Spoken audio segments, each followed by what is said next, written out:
Hi, sweeties. How are you doing? Welcome to Nine Sim. Thank you so much for the support. Hope you all are great. So I came across this video where this woman was talking about why the country is divided the way it is because some people actually do not want to do the job and all of that. And that actually kind of got me. And I am like, the reason why the country is divided is because some people have refused to do what they are supposed to do because they feel like they are better off. And for that reason, we are supposed to do whatever we want to do and get away with it. Why? Because it is not going to affect us. But in real life, it is also going to affect you. The reason why the country is divided the way it is because you all have refused to do your job. You all think it's only Black women's job to do the talking and save democracy. No, nobody's saving democracy anymore. You all have refused to educate your husbands, your parents, and your entire family that are on the other side. When I say on the other side, they absolutely know that the side that they are on isn't kind of going to hurt them. But the reason why they are still there is because it probably will not get to them, or because it will get to other people before it will get to them. The reason why this country is divided is because you all are trying to make us understand that yeah, you are part of the good ones when we do not even trust anybody, and we do not even care who is the good one and who is the bad one, because if not, why did you all of a sudden come out with blue bracelet? You know what? Nobody's having it this time around. Let's get into this video. The reason this country is divided is because like half of this country has no freaking idea what the other half wants, because the other half keeps lying about what they want. And like, for example, we thought that they were really worried about the border, that really worried them. But then when there came a chance to fix that with a border bill that would have at least taken us further towards that goal than anything else, they were like, nope, don't do that. So we know, okay, it wasn't the border, okay. But then they said, oh, but you know what? It's the cost of gasoline. That is so upsetting. I need that fixed. So it's like the gas prices came down, and no, it wasn't that. They're like, no, that wasn't it, because the prices are like at 3 or under now. And they're like, no, that wasn't it. So then it was the groceries. It was grocery prices. That was it. It was obviously that. And then they found out that their plan going forward is going to make grocery prices go higher. And they're like, well, that's fine, because we didn't care about that really. Price of everything else, same thing. They're like, well, it's because we didn't care about that. So what do they want? Every time we try and do anything that might address the things, they swear on a stack of Bibles that they've never read, that they're like, no, that wasn't it. I lied. So what do they want? What do they want? Well, as near as I can tell, what they want is for everyone around them to be as freaking miserable as they are. Kitty cat, get your ass out of my face. It's like, how do I guess this? Well, because when I look at the comments on any video that addresses any of those things, their comment isn't like, I'm so excited for the future. I'm so excited for these good things. That's like, ha, you're sad, aren't you? You're sad. That's amazing. I love that you're sad. I drink your tears, blah, blah, blah. So clearly what they want isn't for their own security, isn't for their own peace. It's for everyone around them to be as freaking miserable as they are. And, well, we shall see, because everything they've set up seems to be leading them and everyone exactly there.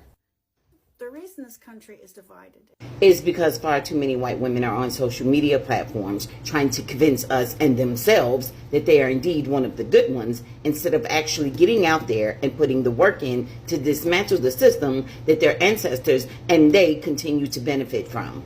It's because far too many white women are playing dress up in their Handmaid's Tale costume and making blue friendship bracelets so that they can identify the other mediocre white women who are not putting in the work to break down the system of patriarchy that they have been born into. It's because far too many white women are looking for a pat on the back because they get on social media and they talk a good talk without actually getting out there and walking the walk.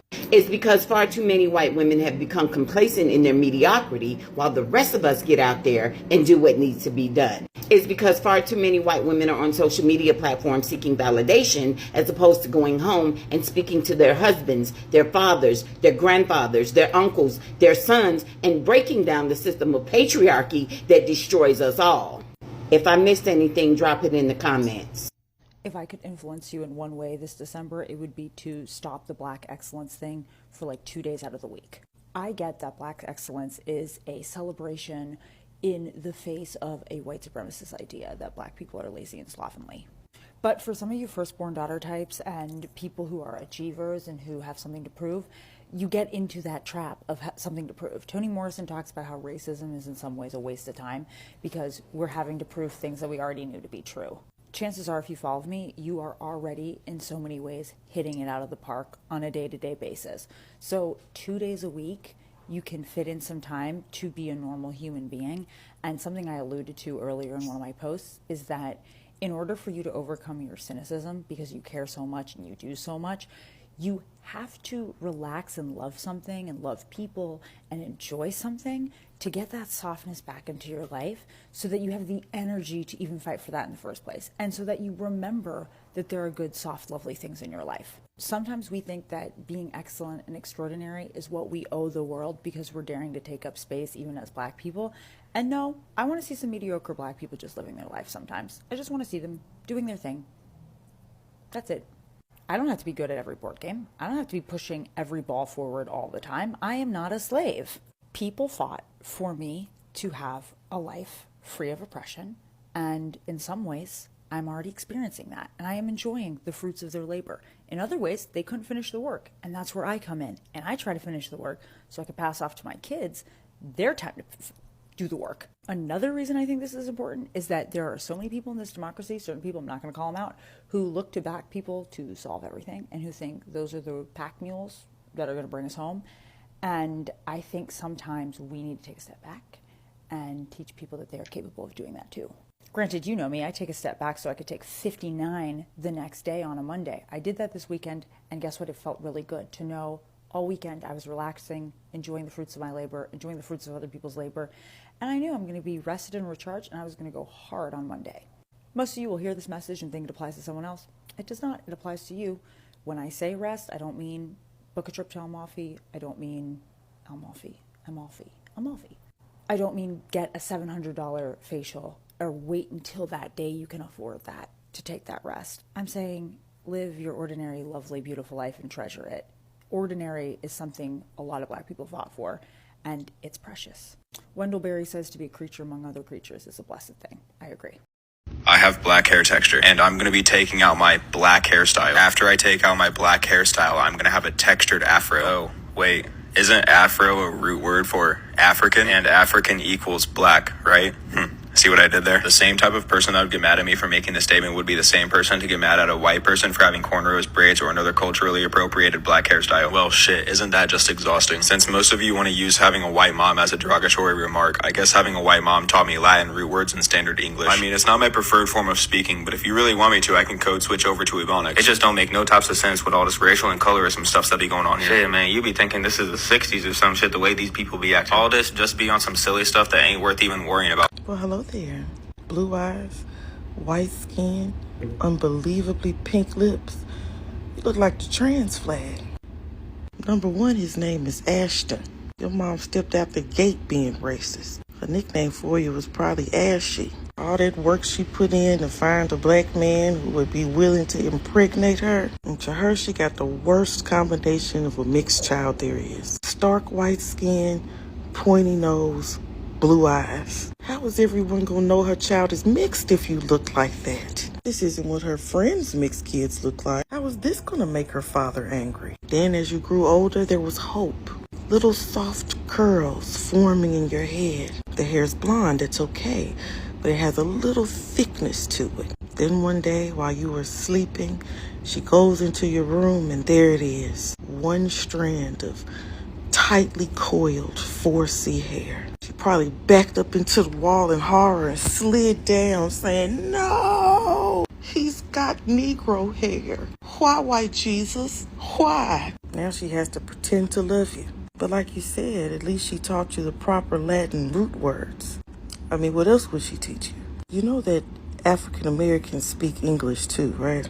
We too use the correct Latin roots of words because that's what English was based off of. And you said that proper English is your preferred choice of speaking, but you can code switch to Ebonics. Code switching is for bilingual people, meaning African Americans speak AAVE, and we speak standard English. We're bilingual. But to qualify, you have to actually speak the other language. Let's look at the syntax of the AAVE or Ebonics that you attempted to use. It just don't make no types of sense with this racial and colorism stuffs that be going on here. Shit, man, you be thinking it's the 60s or some shit, the way these people be acting. All this be on some silly stuff that ain't worth even worrying about. And the way you said it, you added some type of southern accent. And in another video, when somebody called you out on it, because you sound like you from California or some shit, you said that Ebonics is always spoken with a southern accent.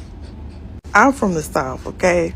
I don't know what the fuck you're doing. You were just adding unnecessary type of S's. No types of scent. Colorism stuffs.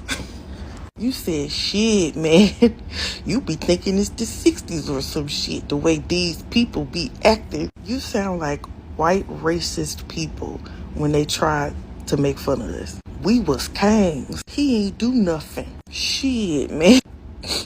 You be thinking it's the 60s. I would fix this for you, but I'm not. And then you said these people. I don't know if you black. Why don't you ask your mama to give you the name of the sperm bank that she used so we can see who your daddy is? But who am I to stop you from having the full Negro experience? Pretend I'm white and sit back and enjoy this. Listen here, boy. Don't think that your blue eyes make you any less of a your ass still deserves to be in the fields with the rest of. I don't give a damn how light your skin is. I beat every inch of your ass till you turn the color of a. If you think because your mama defiled herself by laying down with a dirty and made your half ass, you got another thing coming. And I wouldn't even let you in the house. You'd be right out there in the fields with the rest of them. Because that hair that you have should protect you enough from the sun. Maybe get some color on your should be ass. Just because your mama had jungle fever doesn't mean that your is a goddamn equal. If one of your parents is a fucking then that makes you a fucking. Your mother is a fucking lover. How's that, Ashton?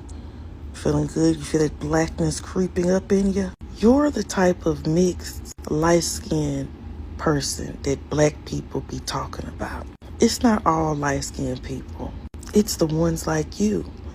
And y'all are always so fucking loud that it overshadows that most light-skinned people don't behave that way. It's the ones like you that make the rest of us have to hear about the other light-skins talking about how they were bullied in school. Mama said they just jealous of me. Now, you was the type of motherfuckers getting their ass beat. So go ahead on with your black hairstyle. You really been over there with them, ain't you? Black. 10 out of fucking 10. Apparently, I didn't make it clear enough in my video series that much like Nora Smith, I hate myself. I guess anytime a light-skinned mixed person speaks about racial discrimination within their own community, it's labeled as self-hate. I guess I'm only wrong for describing my hair in certain ways due to not being dark-skinned. Nobody within the community seems to have an issue here. Natural black hairstyles, oh, but hell freezes over when I say black hair texture. These examples I've given will just be ignored and I'll continue to be called a racist. I can't believe that this is even a conversation. Of my entire video series, the comments on my post prove my exact point. Mixed people regularly experience discrimination within the black community. Where does this come from? I don't know. Not feeling like I can fit in between different crowds sometimes. Like, I feel like I get it from, like, black people and white people, like, oh, you're not black. If you don't believe anything that I've said within my series, maybe you should go check out that post comments. If anything is worth being labeled as self-hate, it's that comment section. It's awful ironic that I'm not the only person that's speaking out about this or feeling a type of way. As I said before, if I hated myself, I want to be posting my face all over social media. If I hated myself, I want to be embracing my natural hair texture. If I hated myself, I want to be standing up for my black heritage. If I hated myself, I want to be speaking about these exact points. If I hated myself, I want to be standing up and being a voice for mixed people. But hey, maybe you need to step back out of my comments and self-evaluate.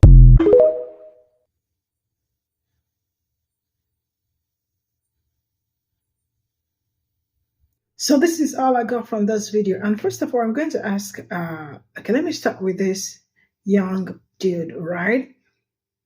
I am very sure that at the way you look, you probably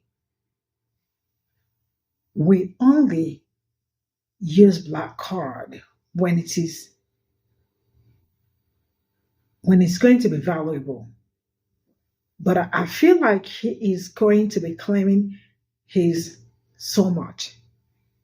So what is now the point? Because from the way he talks, you absolutely can see that he feels that he does not look like us, right? And for that reason, he feels that he is being discriminated or something. But that is one thing with this. I mean, like, sincerely speaking, seeing him, you are going to be like, oh, okay, white man, or he looks white person, right?